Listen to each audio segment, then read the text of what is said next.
Hey guys, tonight we crawl back in time to a drafty stone castle where the firewood is damp, your boots are soaked through, and you've been surviving on turnip stew for what feels like weeks. The sky outside is a murky gray, the kind that smells like wet sheep, and you're trudging across the slippery courtyard, stomach growling like a medieval war horn. Your wool tunic scratches, your nose runs. You're not sure if that's smoke in the air or the stench of boiled cabbage from the kitchens. Inside, the feasting hall isn't much better. The walls drip with condensation. There's a draft crawling down your back. You're hungry, sure, but that excitement dims fast when you spot what's on the table. Dinner's here.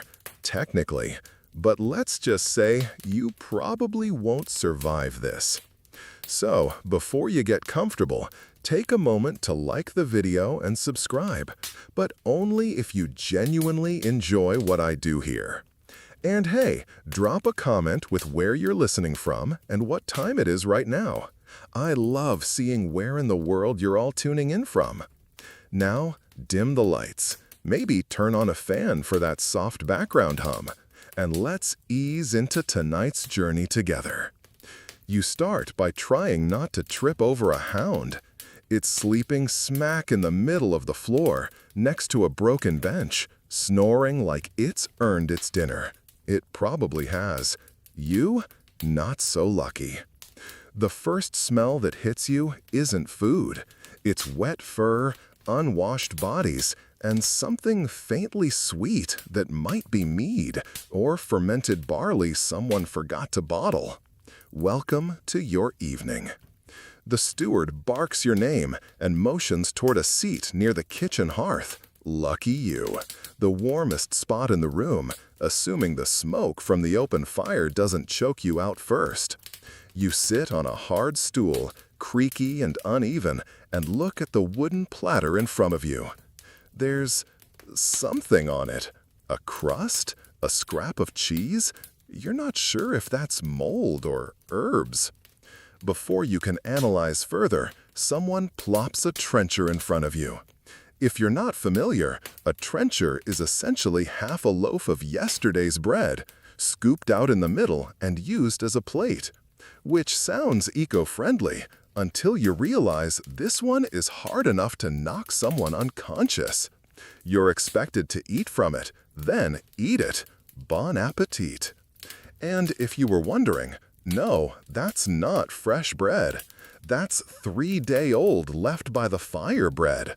The kind you gnaw on like a bone and pretend you still have all your teeth. Most don't. In fact, tooth loss by age 30 is pretty standard here.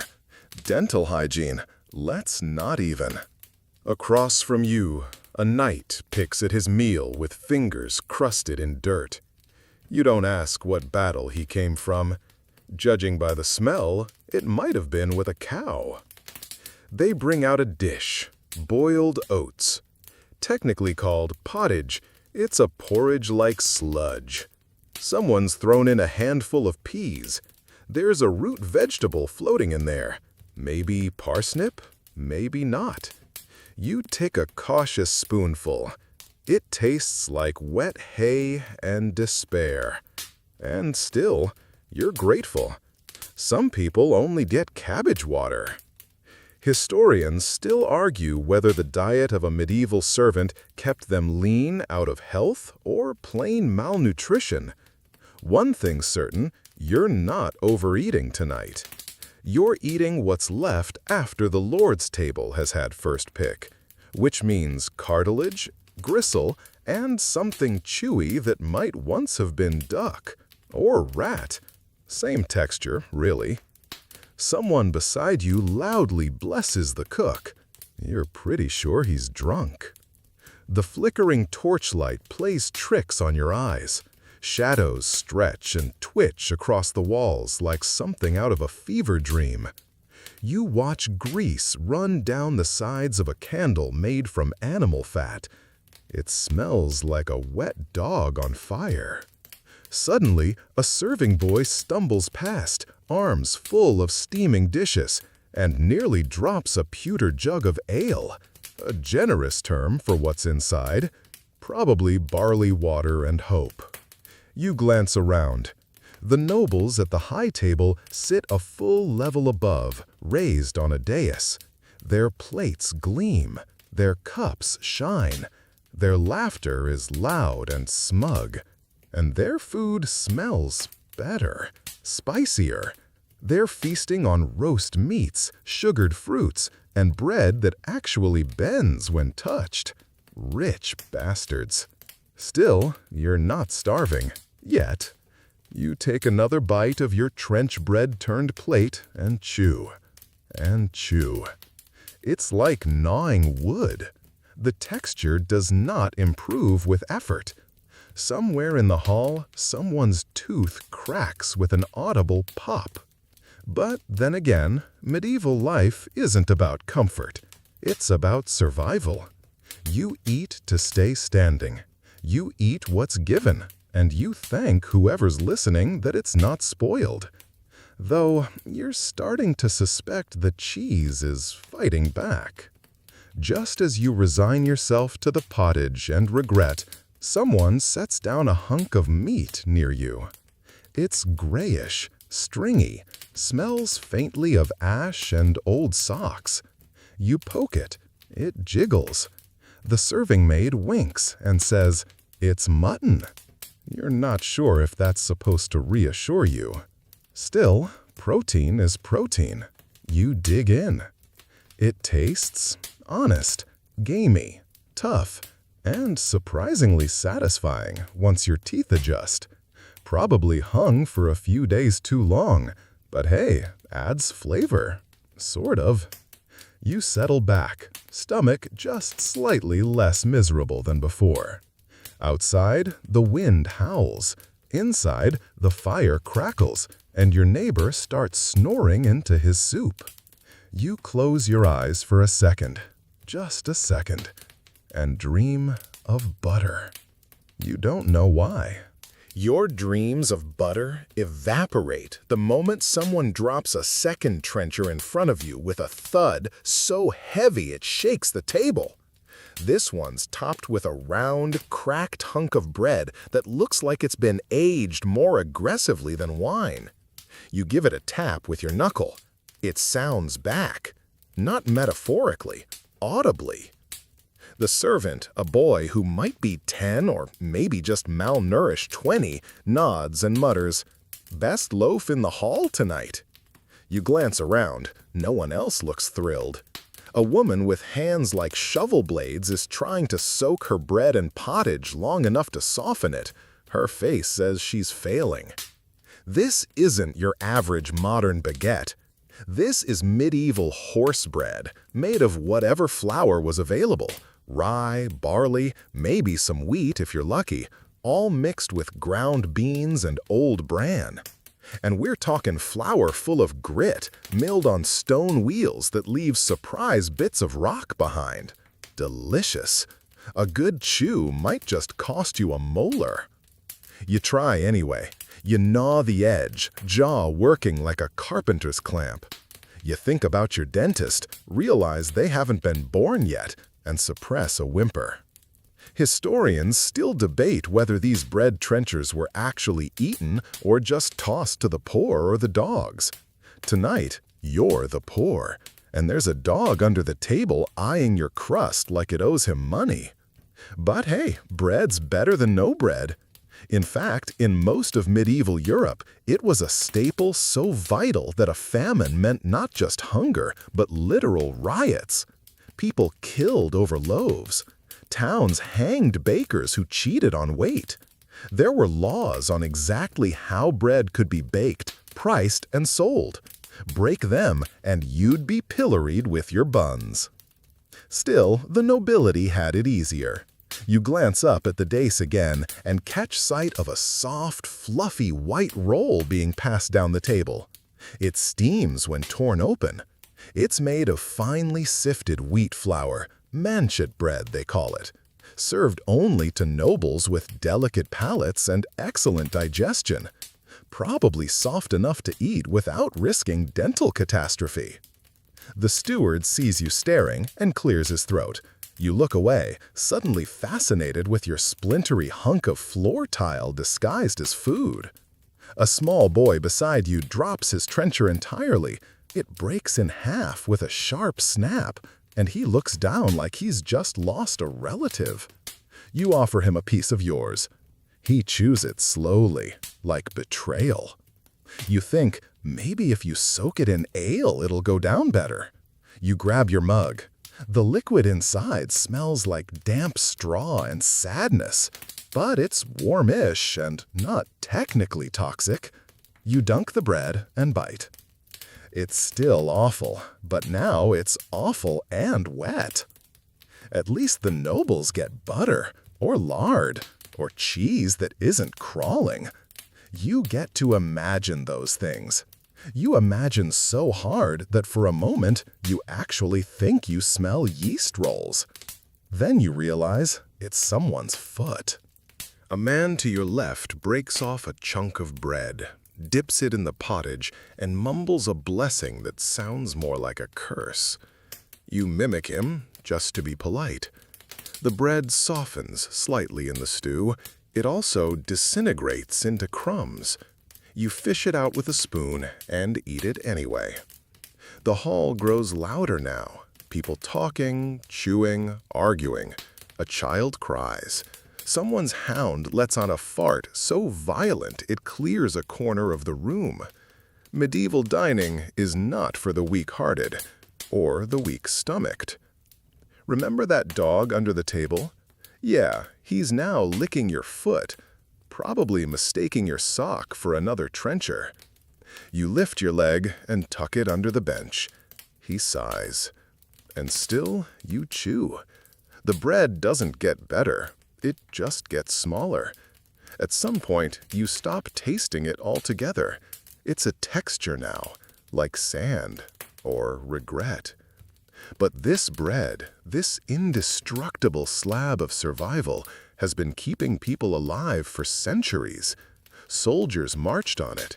Peasants built their calories on it. Monks baked it in silent kitchens by candlelight. You just want it to stop biting back. There's a low chant near the fire, someone reciting a blessing or a curse, hard to tell. Maybe he's just thanking the saints for a second trencher, or maybe he's praying it doesn't crack his last good tooth. You reach the end of yours with the same numb triumph of finishing a workout you hated.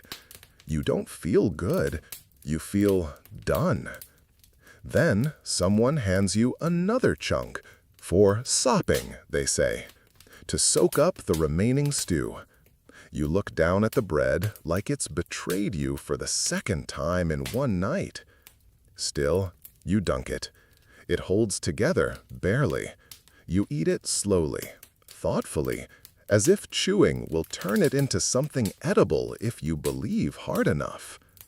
Outside, the wind howls again, louder this time, and you realize this might be your only solid meal for a while. You savor the last gritty bite, swallow it down, and sigh. You still want butter. You still want pizza. But you're alive. And for now, that's enough. You don't notice it at first, but something starts to shift. The smells in the hall, once dominated by stale ale, damp wool, and foot odor, now twists toward something meatier. Your stomach, still reeling from trenchers that doubled as construction material, perks up in cautious hope. A servant lumbers past with a heavy wooden platter. On it lies what looks like an entire animal, possibly pig, possibly something that used to root in a forest. It's been roasted until its skin is a deep, lacquered brown, glistening under the flickering torchlight. The smell hits you like a medieval love letter, smoky, fatty, and unapologetically primal. This is boar, Wild boar, if you're lucky.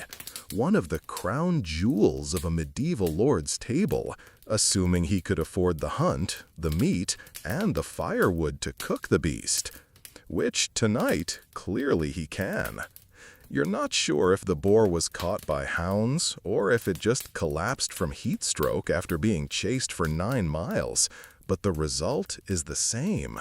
Roasted to near perfection and dripping with potential. A sliver of meat is carved off and dropped onto your trencher. It hits the bread with a faint plap, leaving behind a slick of grease like a signature. You don't wait. You pick it up with your fingers, because what else are you going to use? A fork? And bite in. Your teeth sink through a crisp edge into dense, gamey muscle. It's not pork. It's not even close. It's richer, more intense. You chew slowly, like a man rediscovering joy. There's a hint of something strange, though. Maybe garlic or juniper? Possibly both, or just the taste of slightly burnt fur. Who's to say? Historians still argue whether spices were used generously or sparingly by lower nobility. Tonight's bite suggests someone in the kitchen got their hands on something fancy, or someone smuggled in a spice pouch and is gambling with their job. Whatever it is, the flavor borders on divine. And you're not alone. Around you, people grunt with satisfaction, smacking lips and tearing meat off bones with the grace of raccoons in a dumpster. It's beautiful in its own disgusting way.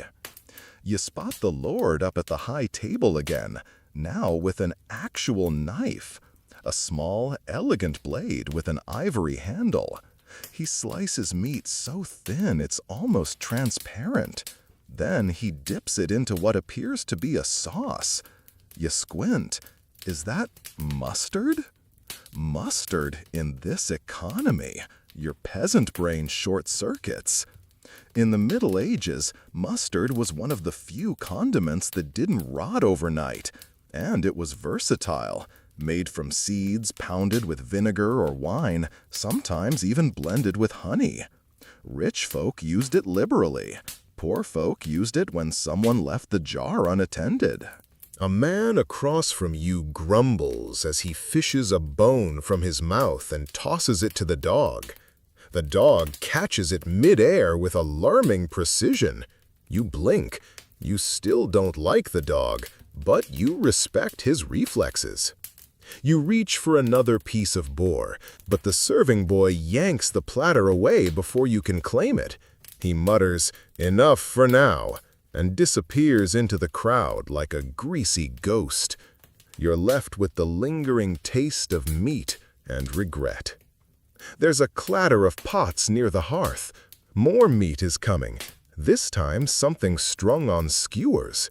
They're thin, browned morsels of, you wanna say beef? Maybe lamb? Honestly, could be squirrel, but you're not picky anymore. The chunks are heavily seasoned with something dark and gritty. You lick your fingers. It's black pepper. Actual peppercorns, not just burned breadcrumbs pretending to be pepper. And suddenly, everything feels decadent. Spices like pepper were so valuable, they were counted grain by grain. Wars were fought over them, fortunes made, marriages arranged. And here you are, gnawing on a questionable meat cube seasoned with the stuff. You feel weirdly powerful. Then a man beside you burps with seismic force and shoves a skewer down his throat like a sword swallower. Moment ruined. You start to pace yourself. Bite, chew, breathe, let the flavor settle. It's still a medieval dinner, not a Michelin tasting menu. The meat has gristle, bits of bone, possibly hair. You try not to think about it. Still, for every dry chunk, there's another that surprises you. Smoky, juicy, rubbed with herbs you can't identify. Someone in the kitchen clearly knows what they're doing.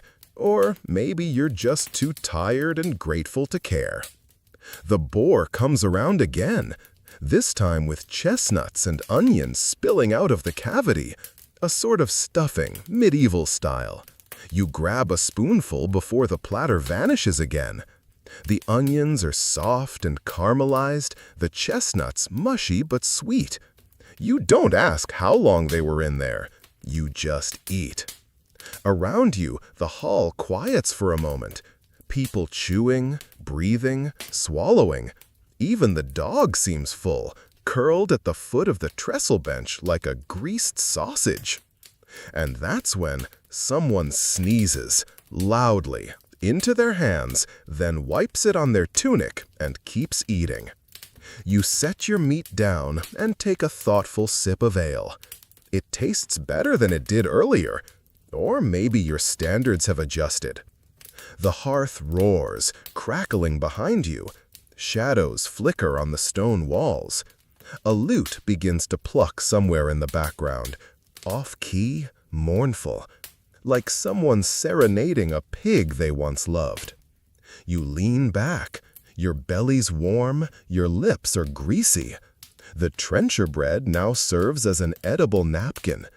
You might actually make through this meal, unless they bring out fish. Then all bets are off. You hear the fish before you see it. Not because it sings, though given the hall's ambience, that wouldn't be surprising, but because of the collective groan that rolls down the trestle tables like a cresting wave of dread. Fish. Why does it always have to be fish?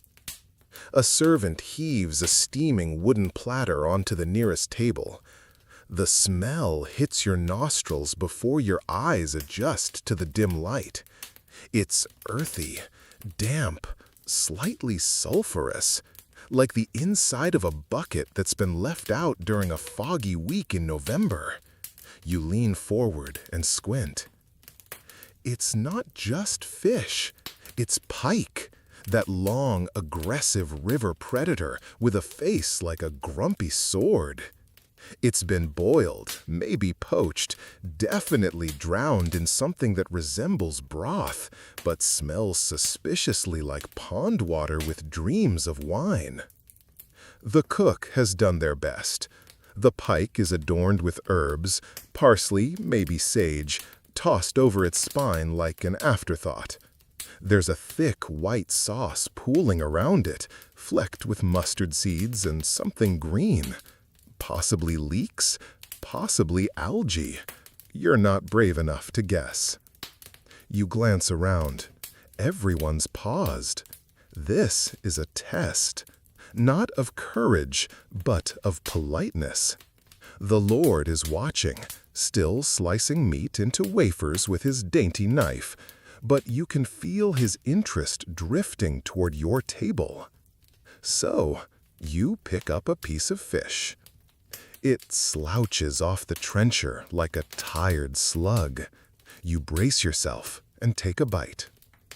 It's not the worst thing you've eaten tonight. It's flaky, somehow both watery and chewy. The sauce helps. It's vinegary with a sting of mustard to distract from the fish's mushy reality. Someone across the table says it reminds them of their uncle's bathwater. You try not to think about that. Historians still argue whether noble meals actually included fish this often, or if monks simply wrote about it more because of religious fasting. Either way, this pike seems like punishment disguised as cuisine. And yet, this is a delicacy. Pike was expensive, tricky to catch, and a status symbol when served in full. Bonus points if it still had the head on, which, lucky you, it does. The eyes are milky and seem to follow you. The Lord lifts his goblet in a lazy toast. Around the hall, people grunt in reply. You raise yours too, mostly to cover your mouth while you chew another bite of pike with exaggerated slowness. Then, the second fish arrives. This one's smaller, silvery, smoked. It might be herring, might be smelt, might be bait. The flavor, however, is unmistakable. Salt, smoke, and resentment. It flakes apart like wet bark and tastes like it was preserved in a Viking sock. Still, it's oddly satisfying. Maybe because it's not boiling hot, or maybe because you're just leaning into the medieval madness now. A servant drops a small bowl next to you. Inside are green peas cooked to mush and something they call salad. It's basically warm lettuce drenched in vinegar, topped with a scattering of herbs. You poke at it and sigh. But then you notice something. Tucked beside the fish is a wedge of lemon. A lemon in a cold northern castle in the middle of who knows where. Imported, rare, and completely unnecessary. But there it is, cut unevenly, a little dried on one side, and absolutely glorious. You squeeze it over the pike. The juice drips like liquid gold onto the pale flesh. The smell lifts. The flavor sharpens. The vinegar gives way to citrus.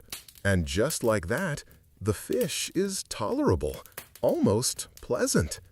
You wonder what poor Mediterranean soul harvested that lemon, only for it to end up here, improving your dinner while the dog gnaws on its sixth boar bone. There's a burst of laughter up at the high table. Someone spilled their wine. The Lord claps them on the back like a benevolent bear. You're still chewing slowly, methodically, trying not to let a pin bone stab you in the throat. Then you hear a loud thwack. A pike head just hit the floor. A man shouts in glee and kicks it toward the dog. The dog, finally satisfied, ignores it. The pike head rolls across the floor and bumps into your boot like a cold, scaly hello. You do not react. You sip more ale. You pretend you're somewhere else. Maybe a Roman banquet. Maybe the 1980s. Anywhere with refrigeration and lemon zest. A plate of dried eels slides in your direction. You decline with your eyes. Despite your aversion, it's worth noting. Eels were considered a medieval treat. They were farmed, smoked, boiled, even jellied. Monks ate them during fasts. Lords served them to guests they wanted to impress or confuse, sometimes both.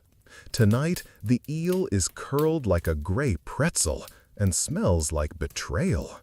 You pass the platter along. The lute player in the corner starts a different tune, slower, mournful. You wonder if it's a dirge for the fish. The candles are burning lower now. Their wax puddles on the wood like melted ghosts. Your trencher, once stiff and resentful, has begun to sag under the weight of grease, wine drips, and fish juice. It's now a sponge of poor decisions. And yet, you're not miserable. You're warm, fed, and mildly entertained. Sure, the fish was a curveball, but you've survived worse. Remember that barley mush from earlier? That was a war crime. This is just Tuesday. You lean back. The fish is gone. The bowls are being cleared. There's a buzz of anticipation again. The meat has passed. The fish has floundered. Dessert looms on the horizon. The buzz around the hall shifts again, like bees regrouping after a rainstorm. Platters disappear. The dog finally lies down with a contented grunt, and your fingers are sticky with traces of mustard sauce and a mysterious oil that refuses to be named. The servants glide like ghosts between tables, their wooden shoes clunking rhythmically on the flagstones. You stretch your back. That's when the aroma hits you. Sweet. Cinnamon? You're suddenly wide awake. The scent is warm, cozy, almost modern, like the kind of overpriced holiday candle you once smelled in a boutique and pretended to hate. But here, among the damp rushes and smoky rafters, it feels like magic. Your eyes follow the scent to its source. Small ceramic bowls being passed down from the high table like sacred relics.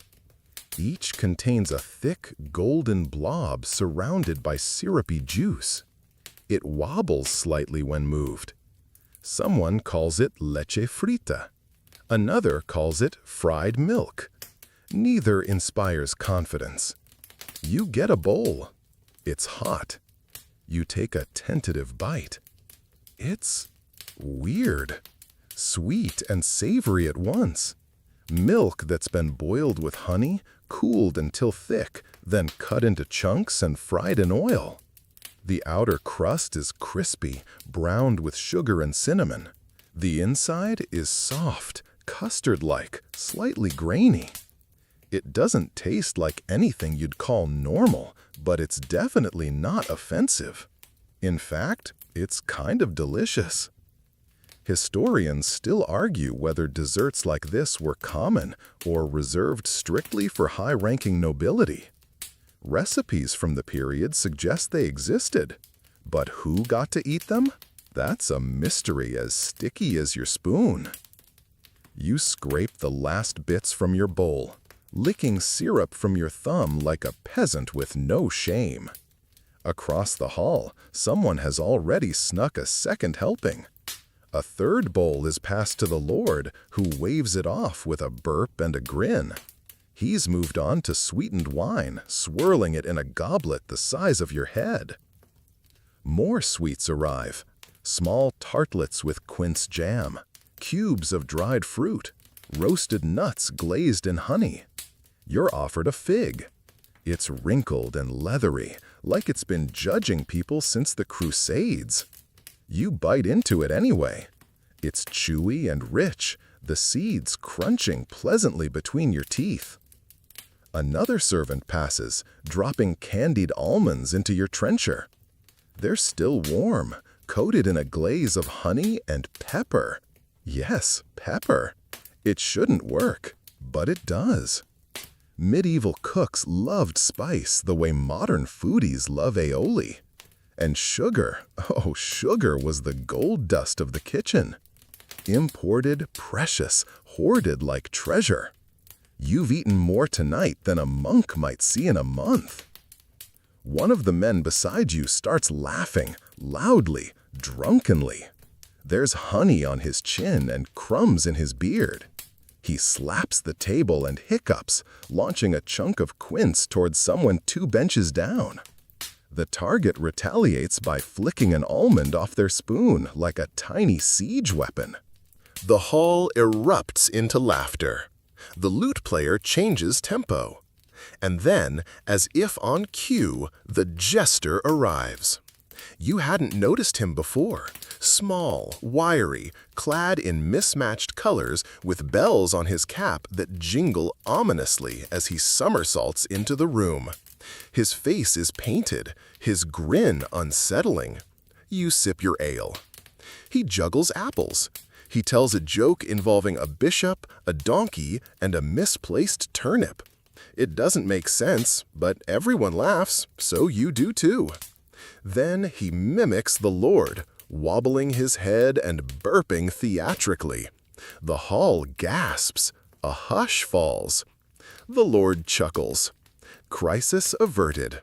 The jester flips backward and disappears in a flourish, leaving behind a trail of laughter and 1 rolling quince.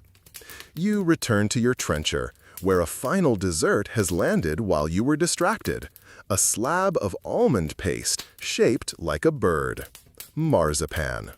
You didn't think it would show up, but there it is. Molded, painted with fruit dye, nestled on a piece of dried bread like a prize hen.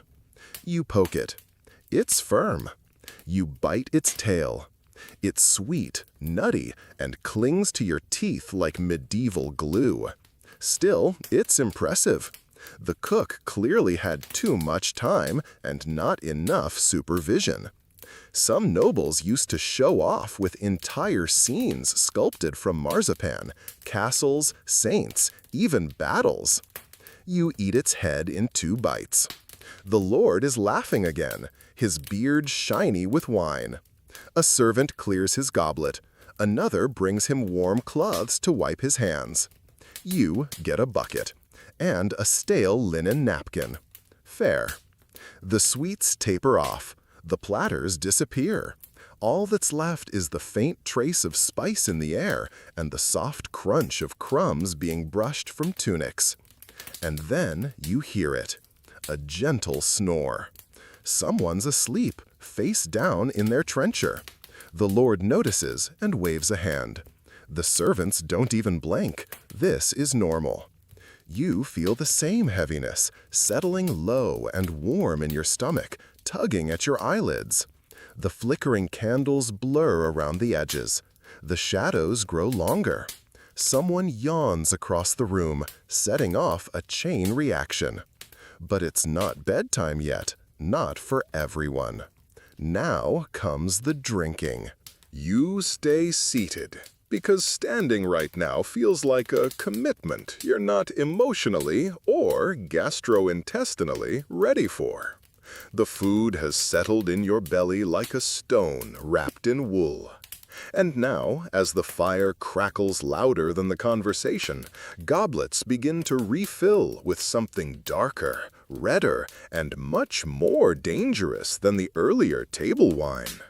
Welcome to Phase 2 of the evening, the part where you might accidentally become someone's godparent, betrothed, or sworn enemy. The lord claps twice, and a servant brings out a clay jug etched with odd markings. It's likely imported. Someone whispers that it's hippocras, a spiced wine sweetened with honey and steeped with cinnamon, cloves, and ginger. Another claims it's just weak vinegar with lies in it. But when your cup is filled and passed to you, it smells like mulled wine's more ambitious cousin. You sip. It's warm, sweet, and it hits your bloodstream faster than a trebuchet launch. No wonder nobles drank this stuff nightly. Anyone would feel important after half a goblet. And soon you're in a room of people all slightly buzzed, cheeks flushed, voices louder, laughter looser. It's the medieval equivalent of a Friday night with no closing hours and no one counting drinks. Someone nearby toasts to St. Dunstan. Someone else toasts to the cook, whose eyebrows are singed but triumphant. You raise your cup vaguely toward the ceiling and mutter, "To digestion." Nobody hears you. That's fine. You swirl the hippocras, trying to look noble. It sloshes dramatically. Historians still argue whether hippocras was strictly a post-meal treat or enjoyed throughout elite feasts. The recipes vary by region, and some even included edible gold flakes. None of that here, though. Your goblet contains the basics: wine, spice, sugar, and something that might be rosemary or possibly just old cork. Then comes the mead. Ah, yes, mead, the oldest beverage with the cutest name. Fermented honey water sounds gentle until you're on your 3rd cup and suddenly you're ready to start a revolution or recite poetry in Old English. It's poured from tall, oddly shaped flagons. The mead is golden, slightly cloudy, and surprisingly fizzy. You take a gulp. It tastes like beeswax made a pact with alcohol and kept their promise. Servants continue rotating jugs like they're running a marathon. Someone starts playing a pipe, a cheerful, meandering tune that sounds like a squirrel in leather boots tap dancing down a staircase. Now the real stories begin. The knight to your left, his armor half unbuckled and tunic stained with mustard, leans in and tells a tale of a ghost dog that haunts a priory. His breath smells like cloves and liver. You nod politely. Across the table, two young squires are engaged in a heated debate about whether dragons can swim. One of them says yes, confidently. The other insists dragons fear holy water. Neither has a source. You drink your wine and decide not to weigh in. Meanwhile, the Lord rises unsteadily from his carved wooden chair, goblet in hand, and starts telling a story involving his great-grandfather, a French bishop, and a suspiciously intelligent pig. This tale goes on for 7 full minutes. There is no clear ending. No one minds. Someone starts clapping anyway. A servant rushes to refill goblets like they're in the middle of a military drill. Yours gets topped off before you even notice. You're tipsy now, properly medieval tipsy. It's the kind of gentle warmth that makes you feel poetic. You contemplate the flickering candlelight, the smoke curling toward the beams, the way the shadows move like ancient dancers in long-forgotten rituals.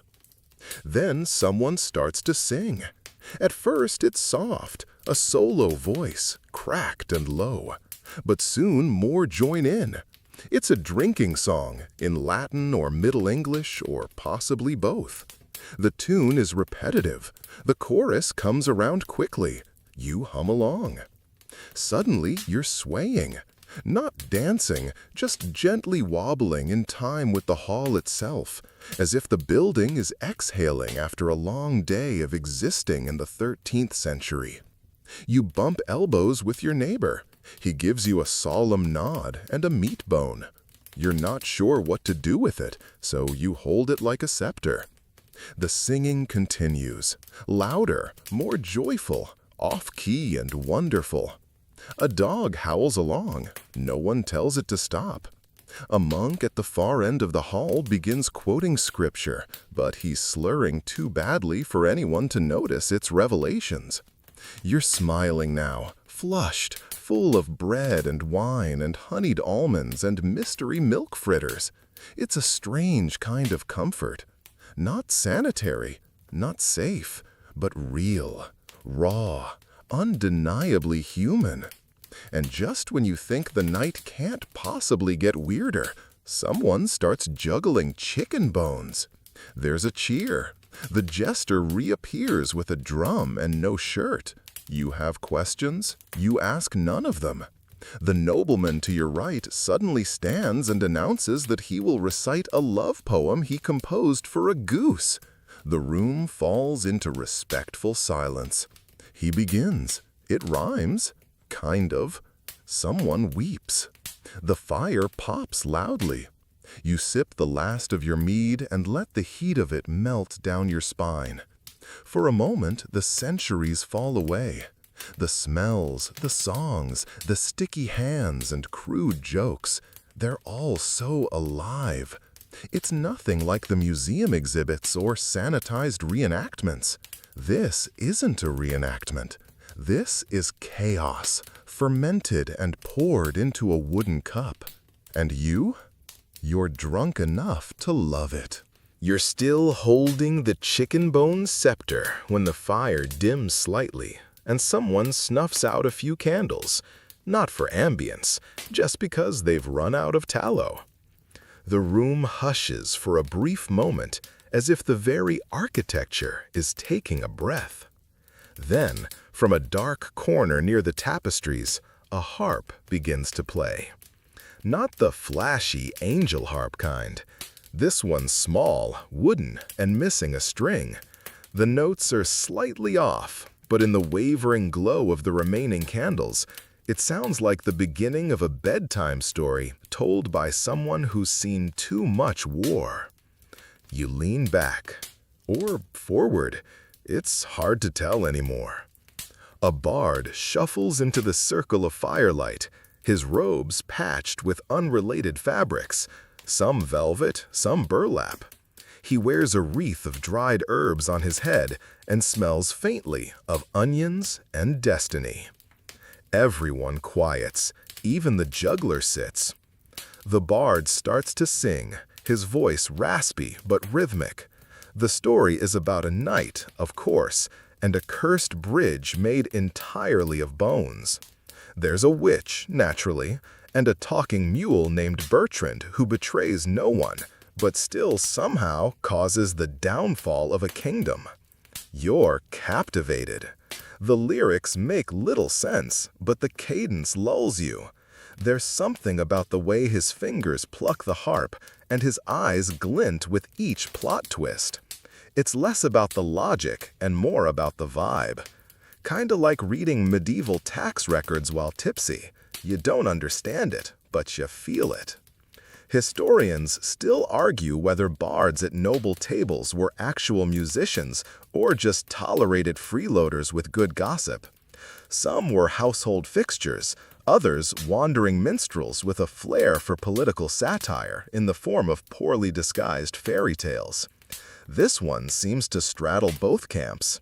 His song takes a sudden turn when Bertrand the Mule becomes king. You applaud instinctively. The nobleman next to you whispers, "That part's based on true events." You nod solemnly.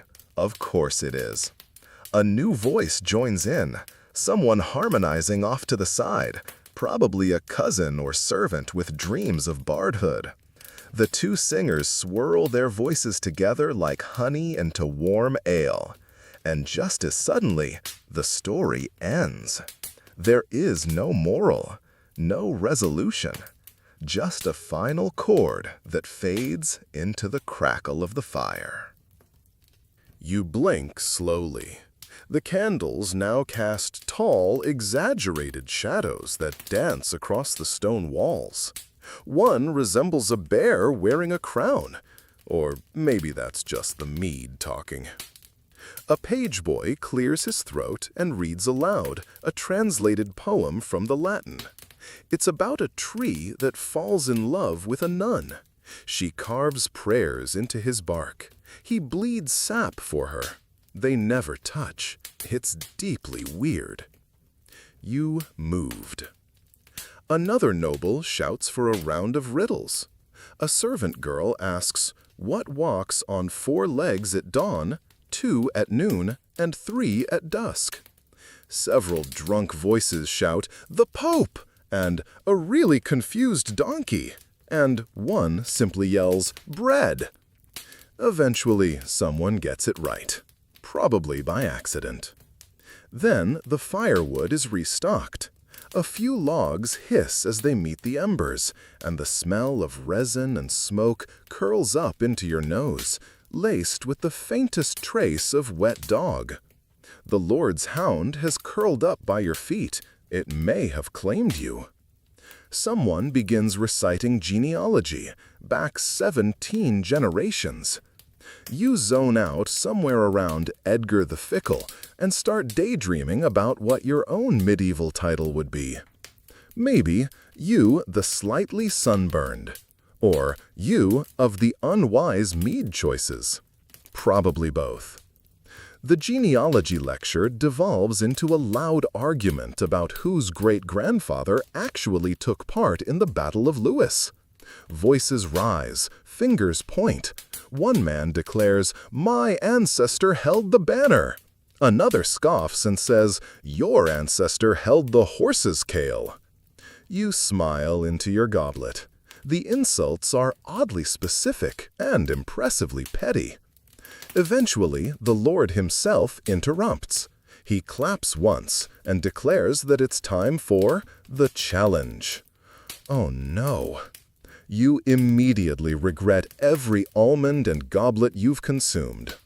The challenge, it turns out, is not a duel, thankfully, but a storytelling contest. Each table selects one representative. You are inexplicably chosen, probably because you haven't vomited and you're still upright, or because you made eye contact at the wrong time. You stand. Your knees betray you briefly, but you recover. A silence falls.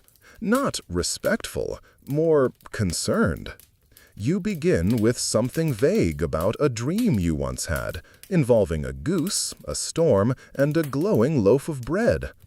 The crowd is polite but confused. You throw in a dragon for good measure. Laughter. Someone calls it a visionary tale. Someone else calls it heresy adjacent. The Lord laughs the hardest and waves for another drink to be brought to you. It's unclear if it's a reward or a punishment. And then, the moment you sit down, the minstrel from earlier leans over and whispers, "You should hear my version of that story." You both burst out laughing. You're not sure why. The hall is dimmer now, candles almost gone.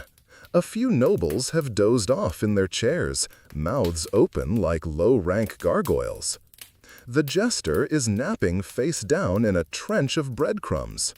Even the harp lies silent, resting in the arms of its sleepy bard. The fire crackles with a softer rhythm. The room feels smaller, softer, less like a feast hall and more like a memory you'll wake up from in 500 years and think, "Did I really drink from a pewter cup while a mule became king?" Yes, you did. And as you settle into your wooden chair, belly full of questionable protein, ears full of ghostly harp notes, you feel it.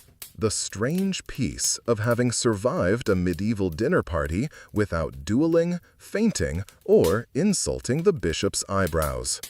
You might even live to see breakfast. The fire's almost down to embers now. You can hear the wood sigh as it gives up its last hiss of sap.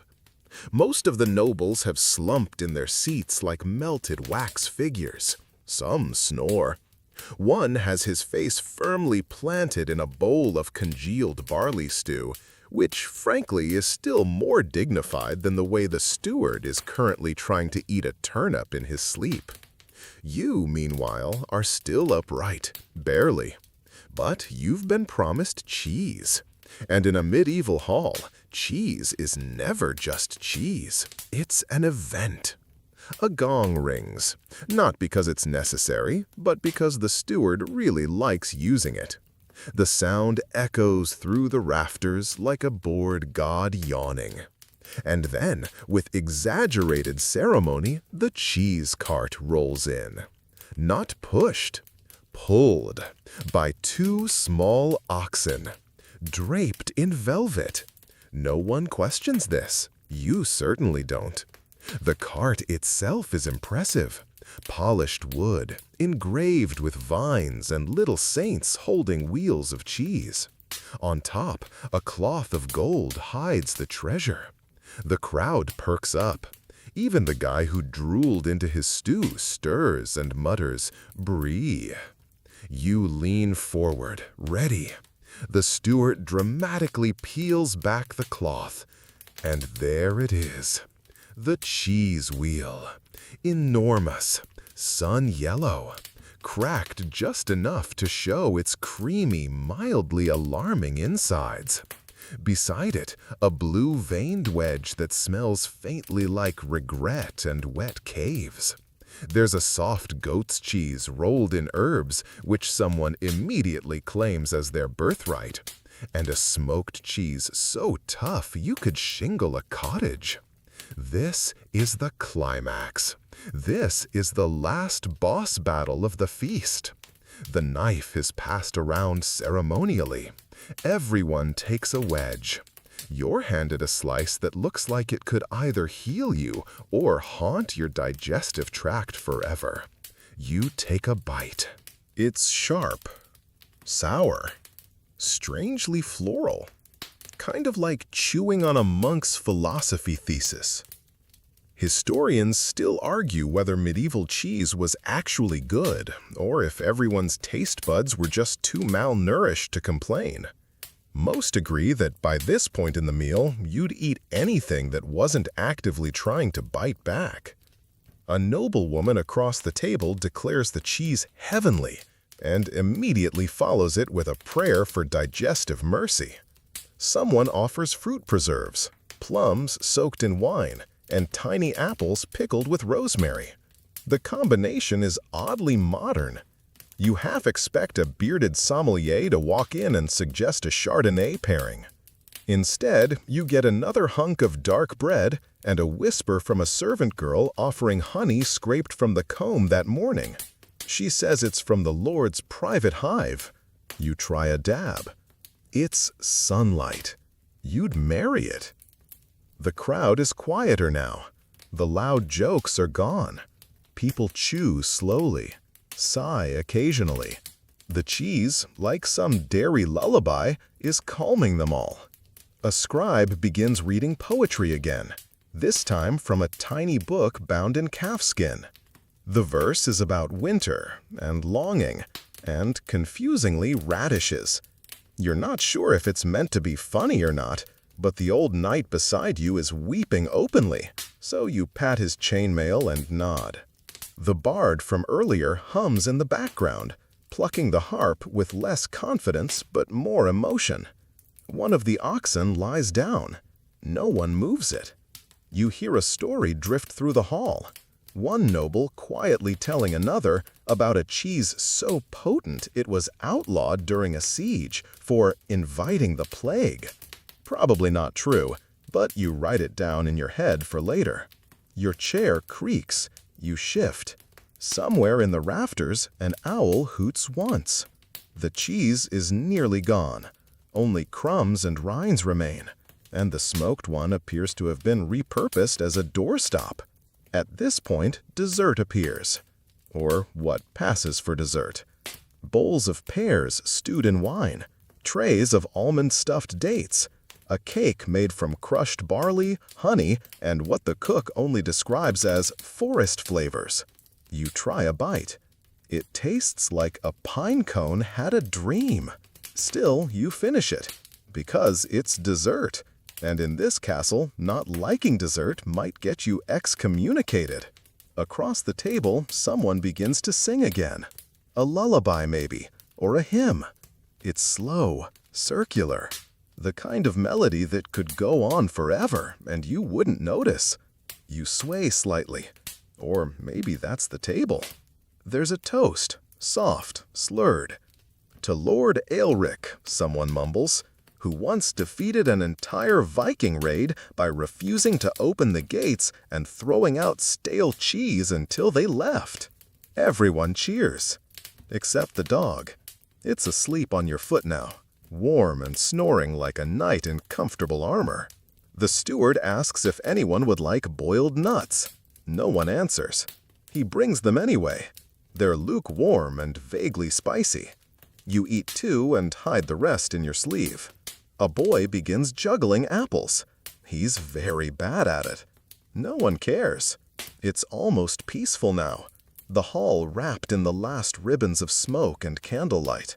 One by one, the guests nod off, heads tilted, hands clasped over bellies like saints in tomb carvings. You glance down at your plate. Crusts, crumbs, a smear of honey. And realize you've made it. The whole meal. Survived it. Endured every riddle, every root vegetable, every unsolicited poem about longing and radishes. You wipe your fingers on the cloth, technically someone's cloak, lean back and let your eyes flutter shut. Somewhere, someone whispers a final story. Something about a knight who wandered into a forest and found a tower made entirely of bread. You smile. You dream of cheese wheels rolling down hills like brave warriors. You wake, or maybe you were never quite asleep, to the delicate sound of chains clinking. Not ominous ones, just the gentle rattle of someone in armor trying very, very hard to tiptoe. It's Lord Aelric. He's attempting a quiet exit. Unsuccessfully. You crack one eye open and see him shuffling past a tapestry, his ceremonial sword dragging softly behind him like a reluctant child. He spots you, pauses, gives you a sheepish thumbs up, then keeps moving. Apparently, bedtime is upon you. And in a medieval castle, that's an ordeal in itself. The hall is dim now. Only a few candles remain, their wax pooling like miniature lakes on silver plates. The hearth fire has shrunk to embers, casting orange shadows that dance along the stone like drunken ghosts. The dog still snoring on your foot. A servant appears at your elbow, holding what looks like a washcloth and an attitude. She gestures for you to stand. You oblige, limbs heavy and full of cheese. You're escorted, slowly, carefully, out of the great hall and through the darkened corridors of the keep. The walls here are close and cold, made of thick stone that never warms up no matter how many tapestries they hang. You swear you passed the same rusty suit of armor 3 times, but the servant says nothing. Eventually, you arrive at your chamber. It's a room. You'll give it that. A narrow bed, a chest, a single candle, and something that might be a chair but looks like it could bite. There's no fireplace, but there is a small brazier filled with embers. You lean toward it, hoping for warmth. It wheezes and gives you a puff of ash instead. Welcome to a noble guest room in a medieval castle. Historians still argue whether these rooms were actually meant to be comfortable, or if discomfort was part of the hospitality. After all, if your guest isn't sleeping well, they're not plotting against you. It's like medieval Airbnb, but with more paranoia and fewer throw pillows. The servant offers you a linen nightshirt. It is stiff. It smells like lye. You put it on anyway. There's a jug of water on a stool. Beside it, a tiny ceramic chamber pot that looks like it's already seen too much. You avoid eye contact with both. You sit on the bed. It creaks like an old man being asked to dance. The mattress is stuffed with straw, the kind that occasionally has its own opinions and little legs.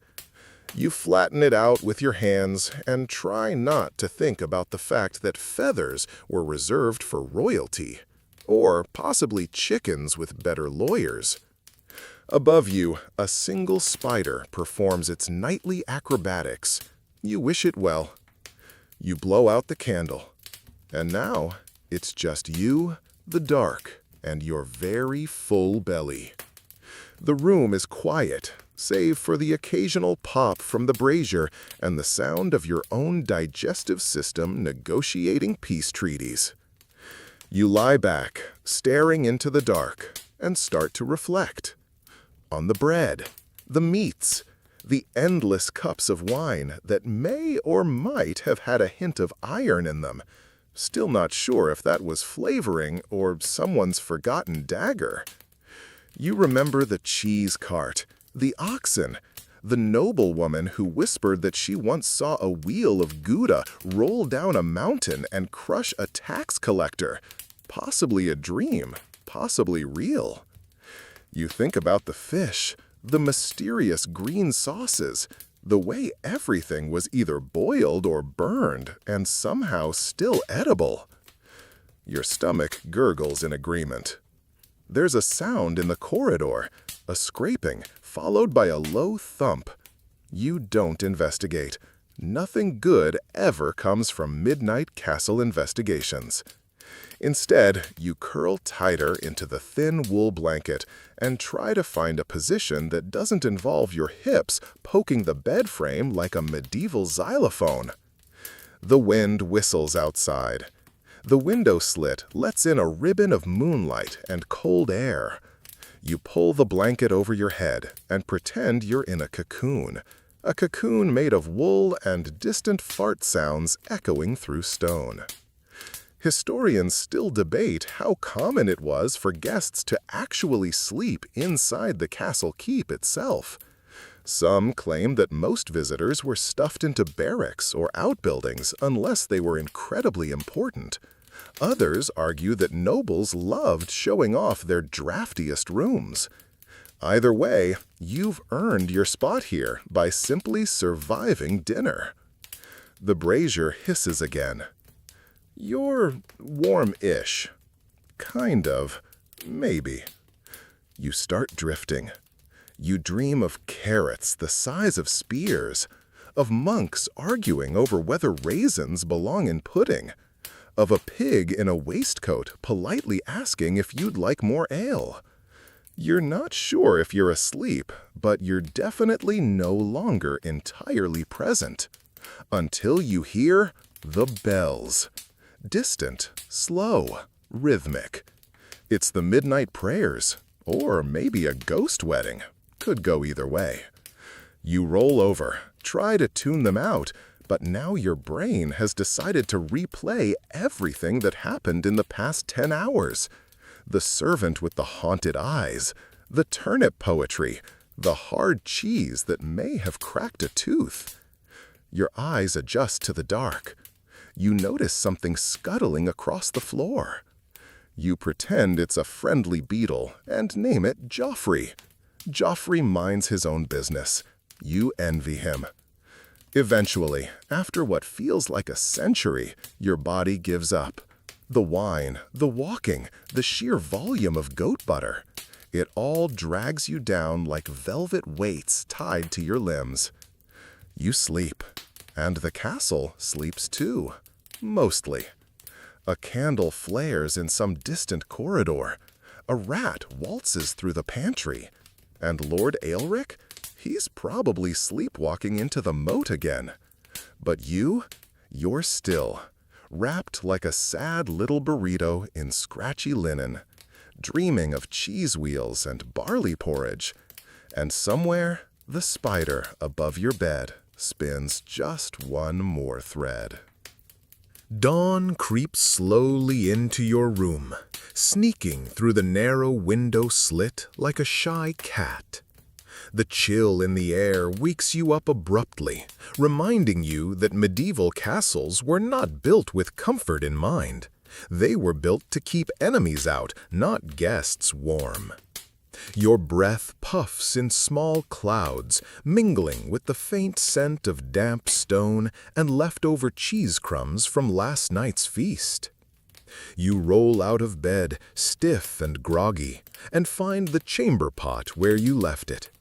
The routine is humbling, but it's medieval life, and you're living it, one awkward moment at a time. There's no hot water, no fluffy towels, just a basin of cold water and a rough cloth for washing.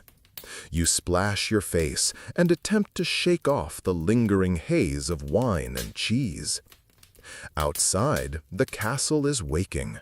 The clatter of wooden wheels on cobblestones, the bleating of goats, and the low murmur of servants preparing for the day's labors. You hear the distant crowing of a rooster, though historians debate whether the cock's wake-up call was actually that reliable back then, or just a nice bedtime story.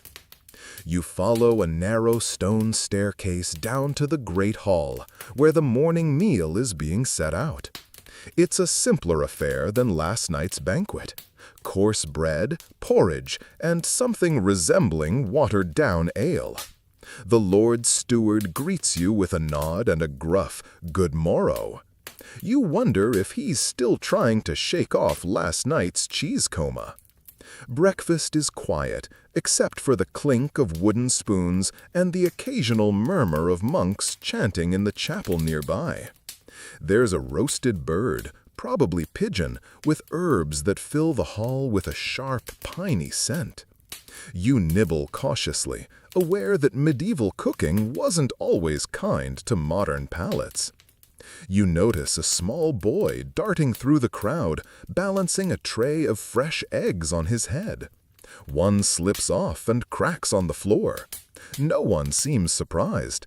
You get the impression that such mishaps are as common as knights losing their helmets in battle. Historians still argue whether medieval breakfasts were actually more nutritious than dinners or just more practical, designed to fuel long hours of labor. Either way, you're grateful for the meal and the warmth of the fire. As you eat, a minstrel begins tuning his lute, preparing for the day's entertainment. His fingers fumble over the strings, producing a jangle that somehow feels charming rather than off-key. You lean back and let the melody wash over you, feeling the slow rhythm of castle life settle into your bones. Outside the hall, you catch a glimpse of the castle's vegetable garden. Rows of hardy greens and root vegetables poke through the soil, their leaves glistening with morning dew. You imagine the cooks hauling these in later, transforming them into stews and pottages to sustain the household. A woman with a basket of freshly baked bread passes by, her hands dusted with flour. She smiles briefly before disappearing down a corridor, and you wonder how many loaves she's baked this week alone. You sip your ale, now warmed by the rising sun, and think back to the night's cheese feast, the strange poetry, and the awkward dance of the oxen-pulled cart. Somehow, it all feels a little less strange now, more like a glimpse into a world both distant and familiar. Outside, the castle bells toll the hour, their sound rolling over the hills like a call to action, or maybe just a reminder that life inside these stone walls never truly stop. You finish your breakfast, ready to face whatever medieval adventure awaits next. You step outside into the cool morning air, the castle's massive stone walls towering above you like ancient giants still guarding their secrets. The courtyard bustles quietly now, not with warriors or nobles, but with servants, stable hands, and children chasing each other through the dirt. You catch the scent of wood smoke from the kitchens mingling with fresh earth and the faintest hint of lavender, probably from one of the herb gardens. The sun's barely risen, but already promises to burn off the morning mist that clings to the ground like a stubborn fog. A group of farmers arrive, their carts creaking under the weight of the day's fresh harvest. You watch as they unload sacks of barley and bundles of cabbage, their faces weathered but steady. Someone jokes about how cabbage smells better once cooked, which you decide to file under medieval wisdom, or maybe just desperate optimism. As you wander the courtyard, you notice the castle's well. It's a deep, dark pit carved from stone, its bucket on a rope slowly lowered and raised by a crank. The water inside is cold and clear, a precious resource in a place where running water was about as common as a tax-free feast. A young girl approaches, carrying a basket of eggs. She balances it expertly, clearly practiced at this daily chore. You think about how much work goes into keeping a medieval household running. Fetching water, tending animals, baking bread, and managing the endless cleaning, or at least trying to. You recall the odd detail you read once about how servants sometimes used vinegar to disinfect the castle's common areas, long before anyone understood germs.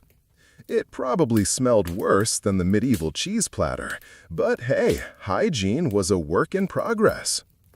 Historians still debate whether castle courtyards were more chaotic or more organized than we imagine.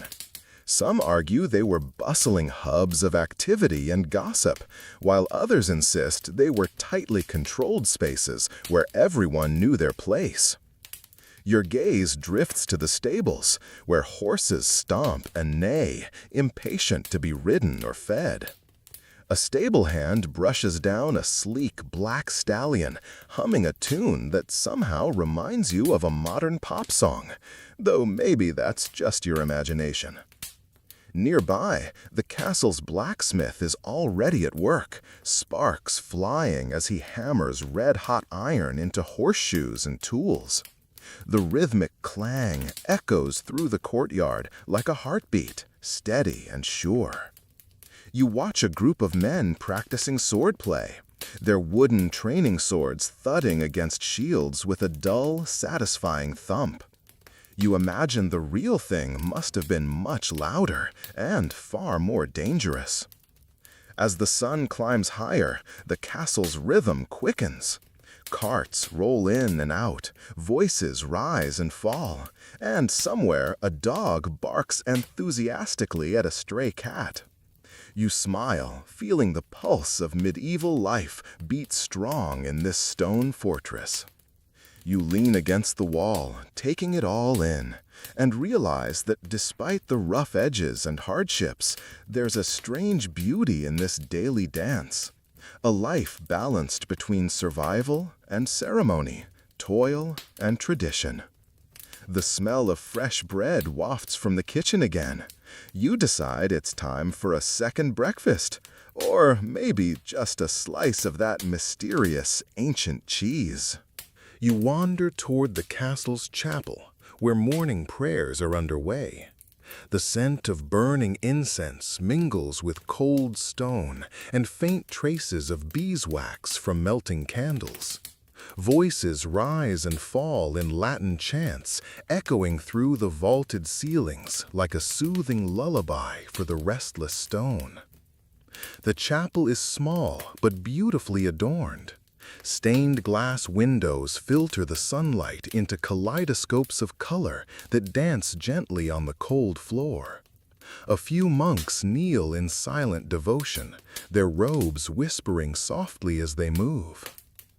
You take a seat on a wooden pew, feeling the rough grain under your fingers. The air is thick with devotion and centuries of whispered confessions, secret prayers, and maybe the occasional complaint about the monastery's bland porridge. You overhear a monk mutter about the latest theological debate, whether salvation requires strict adherence to ritual or if faith alone is enough. Historians still argue over the impact of these debates on daily medieval life, but for now, you just appreciate the serene calm. Outside the chapel, the castle gardens are bursting with early spring blooms. Herbs like rosemary, thyme, and sage grow in neat rows, their aromas promising flavor and medicinal relief. A gardener tends the beds, humming a tuneless song as she weeds. You learn that medieval cooks prized fresh herbs not only for taste, but also because they believed herbs could ward off disease. A medieval version of natural antibiotics, though with less scientific certainty. You wander toward the castle's library, a small room stacked with scrolls, parchments, and leather-bound tomes. The air here smells of old paper and ink, slightly musty but comforting. A scholar pores over a manuscript by candlelight, quill in hand. It's impressive to think that despite all the hardships, these castles were centers of knowledge, where monks and nobles alike could study philosophy, astronomy, and even the occasional poem. You remember that curious tidbit about how some medieval scribes used garlic-infused ink to ward off evil spirits. Whether it worked or not is anyone's guess, but it certainly adds flavor to the idea of ancient scholarship. You decide to rest on a bench and take in the quiet moments before the castle fully wakes.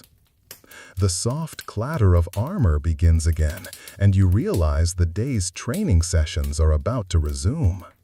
Knights practice their horsemanship and swordplay, the sounds echoing through the courtyard like a promise of protection and power. You feel the slow, steady pulse of life in the castle, a rhythm of prayer, study, toil, and vigilance that has carried through centuries. As you sit back, you can't help but wonder what secrets these walls would tell if they could speak. Not just about battles or politics, but about the small, everyday moments like this one. And with that thought, you close your eyes briefly, letting the peaceful hum of medieval life wash over you. The afternoon sun now bathes the castle in a warm, golden light, making the ancient stones glow softly. You stroll toward the great hall, where preparations for the evening feast are already underway. The hustle of servants and cooks blends into a quiet, steady rhythm that feels oddly soothing.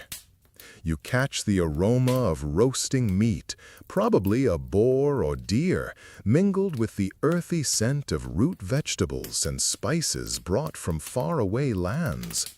The idea of cinnamon and cloves in a medieval kitchen might surprise you, but medieval cooks loved exotic flavors as much as anyone.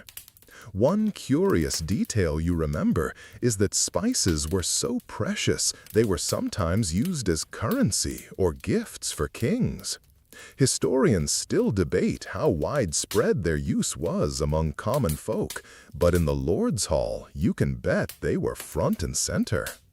The cooks move with practiced efficiency, chopping, stirring, and seasoning as the day wears on. You spot a young apprentice nervously trying to juggle a handful of onions, perhaps a recipe for tears or something worse. You wander past a barrel of ale, its frothy head promising relief after a long day. Ale was safer to drink than water back then, due to the brewing process killing off harmful bacteria, so the locals relied on it heavily, though you might want to take it easy if you have a meeting with the Lord later. A bard tunes his lute nearby, readying himself for the evening's entertainment. His fingers pluck a few strings hesitantly, producing a soft melody that floats through the hall like a warm embrace. You find a seat near the hearth, where the fire crackles and pops, casting dancing shadows on the walls. Tapestries depicting battles and noble ancestors hang nearby, their colors faded but still rich with stories. The Lord himself arrives, resplendent in a fur-trimmed cloak and a jeweled brooch. His eyes scan the room, resting briefly on each guest with a mixture of authority and exhaustion. You wonder if the weight of the castle feels as heavy as the gold on his fingers. As the feast begins, you notice the variety on the table: bread, cheese, salted fish, fresh fruits, and plenty of meat. The cooks have prepared pottages, thick stews simmered with whatever was available. The variety is surprising, considering the reputation of medieval diets as dull and repetitive. You recall that some historians argue medieval food was more diverse and flavorful than often imagined, especially in noble households, while others say the poor ate a far more limited diet. Conversation swirls around you: politics, local gossip, the upcoming harvest. And you can't help but feel part of this world for a moment, wrapped in the ancient ritual of sharing a meal. A servant pours more ale into your wooden cup, and you take a sip, letting the warmth spread through you. The room hums with laughter and song, the flicker of candlelight softening the edges of the day. As the evening deepens, the stories grow louder and the songs more animated. You lean back and let the medieval night settle in, a blend of comfort and wildness, tradition and change. And through it all, the castle stands firm, a timeless witness to all the feasts and fights, the quiet prayers, and raucous celebrations. The feast slowly winds down, the great hall now dimmer, except for the flickering firelight casting long shadows on the walls. The clatter of plates and the murmur of tired voices create a cozy atmosphere, a gentle lull that signals the end of another day in the castle. You notice the aftermath. Crumbs of bread scattered on the wooden table, half-empty goblets of ale, and the faint smell of spilled wine mixed with roasted herbs. Someone has left a stray piece of cheese, the edges hardened and a bit moldy, reminding you that even medieval delicacies have their off days. The Lord retires to a quiet corner with a few trusted advisors. Their conversation is low and serious, a sharp contrast to the jovial mood that filled the room earlier. You overhear hints about upcoming conflicts and alliances, topics historians still debate over, especially how much they influenced everyday castle life. Outside, the castle walls begin to cool under the night sky, and the stars emerge like pinpricks of silver against the velvet black. A gentle breeze carries the scent of lavender from the gardens, soothing and familiar. You wander toward the barracks, where the knights and guards are preparing for the night watch.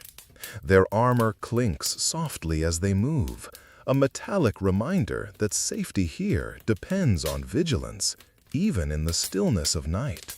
You find yourself thinking about the strange duality of castle life. Moments of warmth and celebration, balanced by the ever-present need for defense and order. It's a world both harsh and tender, ancient and alive. As you make your way back to your chamber, the sounds of the castle soften to whispers. The distant bark of a dog, the slow drip of water from the battlements, the occasional creak of timber settling. You pause by the window, looking out over the darkened courtyard. The moonlight glimmers on the stone walls, and for a moment, the castle feels less like a fortress and more like a living organism, breathing quietly under the stars. A faint echo of the bard's lute drifts from the great hall, a gentle melody to lull the castle's inhabitants to sleep. You smile, remembering the strange poetry you heard earlier and the peculiar but comforting rhythm of medieval life. You slip under the heavy blankets of your bed, the rough fabric, scratchy but familiar. The chill in the air is softened by the faint warmth radiating from the hearth below. And as your eyes close, you feel a calm settle over you, a quiet peace that comes from stepping into a world so different, yet so human, so full of stories waiting to be told. The night deepens, and the castle sleeps, but your mind drifts through the corridors and chambers, carrying the scent of herbs and the faint echoes of laughter and prayer. The silence is broken only by the occasional creak of wood settling or the distant hoot of an owl. You think back to the countless lives that have passed through these stone walls, lords and ladies, servants and soldiers, scholars and fools, all woven into the tapestry of medieval existence. Their joys and fears, their triumphs and defeats, all whispered through the ages like a soft lullaby. You remember the peculiar tidbit about how some medieval nobles believed wearing a lock of their beloved's hair at night would bring sweet dreams, an ancient charm blending love and superstition. Whether it worked or not, it's a touching reminder of the human heart beating beneath the armor and gowns. Historians still argue whether medieval castles were primarily homes or fortresses, whether they symbolized power or insecurity. Perhaps they were both, endlessly balancing protection with the desire for comfort. As you settle deeper into sleep, you imagine the castle bathed in moonlight, its shadows lengthening and folding into the quiet night. The flicker of candlelight from a distant tower, the soft breathing of those tucked away in their chambers, all creating a peaceful symphony of life paused. You feel the slow, steady rhythm of the medieval world settling around you, a gentle heartbeat that lulls you into rest. Now, dim the lights, maybe turn on a fan for that soft background hum, and let the castle stories carry you into dreams where history isn't boring, but alive, whispering, waiting, forever unfolding. Wind down. Slowly, the day's stories settle like dust on old parchment, softening into quiet memory. You breathe deeply, feeling the weight of centuries ease off your shoulders as the castle stones warm gently in the night. Outside, the world is hushed, cradled in the gentle arms of darkness, where time seems to stretch and yawn. You imagine the soft rustle of leaves, the whisper of a breeze brushing past ancient walls, and the faint flicker of stars like distant candles. Your thoughts drift, slow and easy, as if floating down a calm river beneath a silver moon. The tales of lords and peasants, of battles and banquets, fade gently into a comforting silence, wrapped in the soft glow of memory.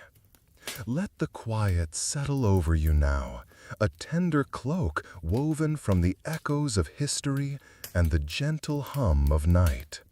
There's no rush here, no urgency, just the slow, soothing pulse of life unfolding in its own perfect time. With each breath, feel your mind soften, your body relax, and the past gently rocking you toward restful sleep. Tomorrow's dawn will come with new stories, but for now, rest easy in the timeless embrace of the castle's quiet night. Sweet dreams.